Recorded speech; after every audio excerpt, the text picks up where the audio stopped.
तिने मला दिलेली ही पहिली भेट होती, तिळगुळाचा लाडू, आणि मी तो आयुष्यभर जपून ठेवणार होतो.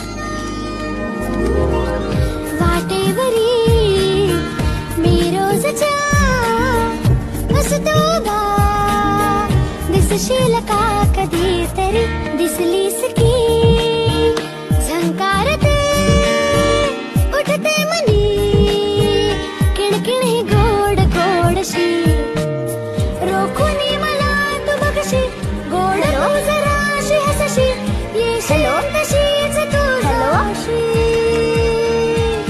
ये लवकर सुपडं घेऊन ये कसं काय ये असं ते असं कचऱ्यात नेऊन टाक, उडून सुद्धा बघू नकोस, कळलं ना. शी हृदयात वाजे समथिंग, सारे जग वाटे हॅपनिंग असतो सदा.